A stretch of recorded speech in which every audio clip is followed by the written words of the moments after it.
C'entro anch'io, c'entro anch'io.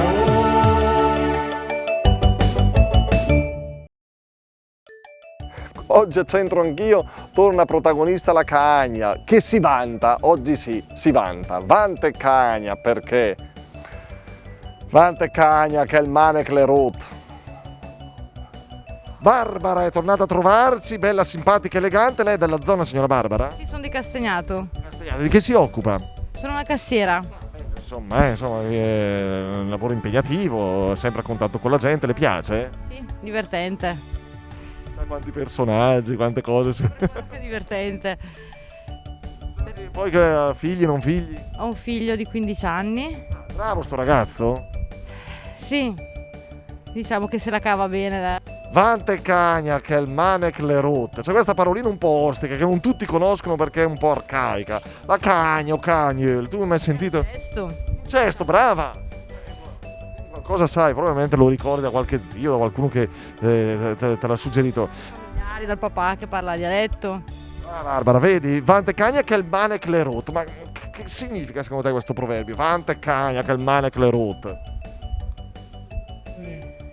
Avanti a fare che potresti sempre vantarti, con questi occhi tu Barbara potresti fare qualsiasi cosa e vantarti e camminare a testa alta perché te lo meriti. Una Cagna col Manek Rot. Non vado da nessuna parte. Stefano e Sabina sono davvero simpatici. Allora mi pare che ci fossimo già incontrati in una puntata che mi hanno raccontato mezza storia di voi. Coppia, lei è abruzzese e lei milanese, nativo di Milano, poi trasferito? Sì, trasferito in provincia perché è un'altra realtà. Milano è un mondo a sé, quindi... E poi dicevate che vi siete conosciuti in Tunisia e poi ci sono altre sorprese, no? Perché a sto punto... Altre! No, dai. Tipo? Dipende. Cose legali, speriamo, insomma. Sono una bella coppia gentile e simpatica. Ora io come faccio a interrogare, insomma, sul diario? Questo non è facilissimo. L'altra volta ho interrogato la moglie, oggi Stefano facciamo lei, dai. Vantet, provi a leggere Stefano. Vantet Cagna che il Manek le Rut.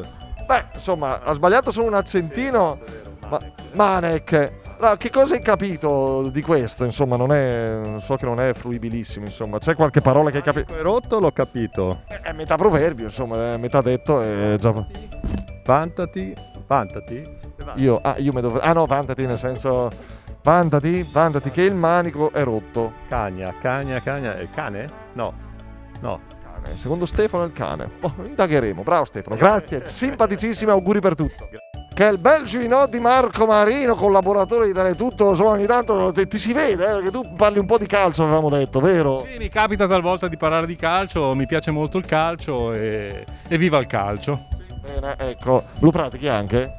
Lo praticavo, oggi lo guardo più in TV. Anche un po' con i tempi che corrono. Senti qua, leggi tu, dai, che tu qua se puoi applicarti, lo sai fare bene. Ma me la fai molto complicata, eh? Allora, Vantet Cagna che il Manek le Rot. Vero? Sarebbe vantati cesto che il manico è rotto. Oh, ma tu me l'hai azzeccato subito. Non gli ho detto nulla, davvero. Come fai a sapere questa cosa? Che non tutti... La cagna con 2 A in mezzo è il cesto. Perché il cagnol è il cestino, giusto? Quindi vantati cesto che il manico è rotto. Come dire? Quello spiegalo tu perché io... Io sono forte sul letterale, dopodiché a darle un senso non sono capace. Bene, allora la Cagna, sappiamo il cesto, Vante Cagna, il cesto che si vanta, insomma, anche se ha il manico rotto, cosa c'è da vantarsi, no? Quindi tante volte la vanità delle persone nasconde debolezze e fragilità o mancanze. Grazie, ci vediamo prossimamente sempre qui su Teletutto.